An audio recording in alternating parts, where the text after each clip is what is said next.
How do you guys feel about Hurts? We are on the same page with you. Yeah, Man. he's kind of. I think he's a little overrated. Justice loves Hurts, right? Like me some Hurts, brother. Go out and win me a game. I don't care, bro. 2 Super Bowls and 5 seasons starting is like that's pretty good. Listen, we were debating at work the other day, like if Hurts was like a top 7 quarterback. No, man. I think it's hard to say no. No, it's hard to say no, but guess what I'm doing? Okay, like, are we making it like fuck you? Like, I don't care. like he's a winner, but the thing is, he's been surrounded by really good coaching staffs, really good teams, and it's be hard to say that shouldn't be factored into it based off their play style, his play style, what he adds to the game. He has great intangibles, but when it comes down to it, as far as really being a high level quarterback, that's not what we see on a consistent basis. Even though he does some really good things and has some redeeming qualities, I feel like too. So even like because he almost won an MVP. I mean, yeah, he was like consensus top 5 then, right? He got hurt. Had he not got hurt, I think he would have got the MVP. Yeah. So like is he that different now than he was then? I don't think he's as elusive as he was, but I mean, he's not. He doesn't run the same, and I just feel like he hasn't gotten better since then, or even in some ways regressed as a pocket passer.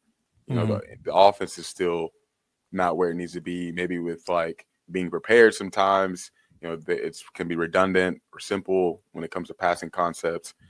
And so I just don't think it's developed much more since he took those strides in the first place. I think for him, it is a lot of narrative-based stuff because, he's never thrown for more than 23 touchdowns in a year.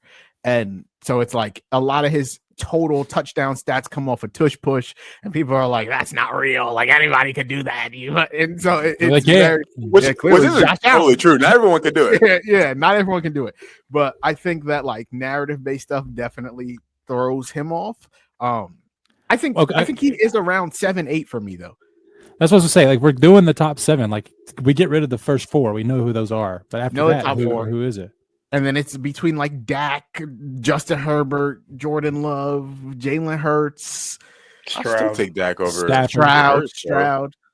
Stafford. I know Stroud had a really down year. I don't know if I put Stafford. That's also a situation too. I love Matthew Stafford, bro. So I don't think he's top 10. I put him 12-ish. So we think Matthew Stafford's better than Jalen Hurts? I think if the Eagles had Matthew Stafford, bro, it'd be pretty sick. I'm not gonna lie to you. Okay, it would be different. It would be a much. I don't think they could run the same offense though.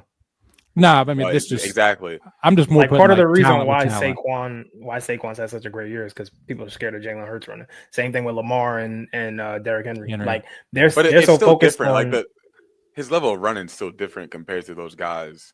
Like you're not as scared as you used to be. He's just changed a lot, I think, with that injury, and he's just not the same type of runner. You get a Stafford though, you gotta account for AJ and Devontae a little more. You still got AJ, you still got Devontae. AJ's a top 5 receiver, top level. Like we're at the Devontae top 15, and you still have that offensive line that's as dominant as ever. So you still have so many things to account for, and then you have this really good to elite level passer and Matt Stafford, right? So there's just so much to account for still. You just have the running aspect of it, or maybe even the out of structure part is going to be taken out of it with Matt Stafford a little bit, or a lot compared to what you still get with Hurts. Definitely a completely different offense, but I think but even being prepared, so being prepared for blitzes, being prepared checking at the line, audibles, all those different types of things. You get that added a little bit more or a lot more with Matt Stafford compared to Jalen Hurts too. So there's some give and take when it comes to switching those quarterbacks out. I feel like. Yeah, you would take Herbert though. Absolutely. Okay, just making sure we're on. I know it wasn't great, but it wasn't. It didn't look great, but yeah, it wasn't great. Yeah. I know it wasn't great, but I still take Herbert, and that offense itself has some. We talked about who is it? Is it Roman? Greg Roman. Yeah. We talked about him years ago and how much he held back to the Ravens offense, and you talk about he has Quentin Johnston as his number 2 receiver. We see how that looks and how he shows some flashes, but the drops are real. It's a real problem. You got Lab McConkey. I know y'all did a would you rather for Lab McConkey, but that's it. The run game wasn't there, especially even getting back J.K. Dobbins and into your offensive line wasn't good. I know I'm just making excuses for him because he was still bad, but it's not this. No, I don't think that's excuses. I mean, it's reasons. Yeah, it's reasons. You're right. I came on here and said like the Chargers have a weird structured team. Like they have a bunch of guys who are like redemption stories and just they don't equal the sum of their parts in certain ways. They overachieve though.